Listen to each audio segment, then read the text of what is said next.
अमित का दिल बहुत दुखी था। उसकी और निधि की 3 साल पुरानी लव स्टोरी कुछ महीने पहले ही खत्म हो गई थी। दोनों का ब्रेकअप काफी बुरा हुआ था और निधि ने जाते जाते अमित से एक बात कही थी, तुम मुझसे पीछा छुड़ाकर नहीं रह पाओगे। अमित ने उसकी इस बात को कभी सीरियसली नहीं लिया। वो निधि से छुटकारा पाकर एक नई शुरुआत करना चाहता था। लेकिन ब्रेकअप के कुछ हफ्ते बाद अजीबोगरीब चीजें होने लगी। रात को अमित अपने कमरे में अकेला बैठा था जब अचानक लाइट झपकने लगी। उसने इसे इग्नोर किया और सोने की कोशिश की, लेकिन जैसे ही वो सोने की कोशिश करता, उसे ऐसा महसूस होता जैसे कोई उसके आसपास है। उसकी नजर जब भी कमरे के कोने में जाती, उसे एक छाया दिखाई देती। अमित ने सोचा कि ये उसकी थकान का असर है। उसने लाइट बंद की और सोने का प्रयास करने लगा।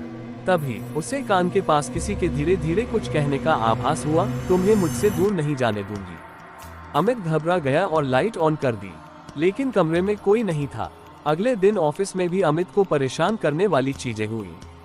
हर कुछ देर में उसे निधि के फोन से मिस्ड कॉल्स आने लगे, जबकि उसे पता था कि निधि अब इस दुनिया में नहीं थी। निधि की मौत उनके ब्रेकअप के बाद ही एक कार एक्सीडेंट में हो गई थी।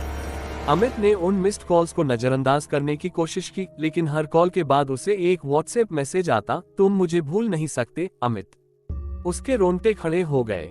उसने सोचा कि कोई उसका मजाक उड़ा रहा है, लेकिन निधि के नंबर से आए मैसेज और कॉल्स ने उसकी जान सांसत में डाल दी थी।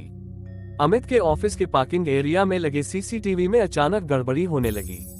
एक रात जब उसने फुटेज चेक किया तो उसने देखा कि पार्किंग में उसके कार के पास एक छाया थी। उसने जूम करके देखा तो उस छाया की शक्ल बिल्कुल निधि जैसी थी। उसके दिल की धड़कनें तेज हो गईं। अगले दिन ऑफिस से घर लौटते समय उसे रास्ते में निधि की छवि दिखाई दी। निधि मुस्कुरा रही थी, लेकिन उसकी मुस्कान में कुछ डरावना था। अमित को ऐसा लगा जैसे निधि उससे बदला लेना चाहती हो।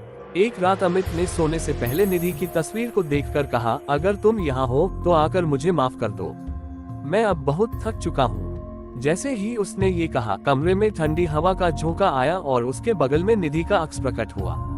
निधि की आंखें लाल थीं और उसकी आवाज ठंडी थी, तुम्हें मेरे साथ ही आना होगा अमित।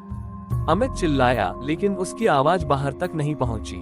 अगली सुबह जब उसके दोस्त उसे देखने आए तो पाया कि अमित अपने बिस्तर पर बेहोश पड़ा था और उसके चेहरे पर एक डरावनी मुस्कान थी। लोगों ने इसे एक हृदयघात का मामला मान लिया, लेकिन सिर्फ अमित के करीबी दोस्त जानते थे कि वो निधि का इंतकाम था। अब भी कहते हैं कि अमित के कमरे में रात के समय निधि की परछाई दिखाई देती है और उसकी आवाजें सुनाई देती हैं। और इस तरह अमित और निधि की प्रेम कहानी ने एक भयानक मोड़ लिया, जो हमेशा के लिए एक रहस्य बनकर रह गया।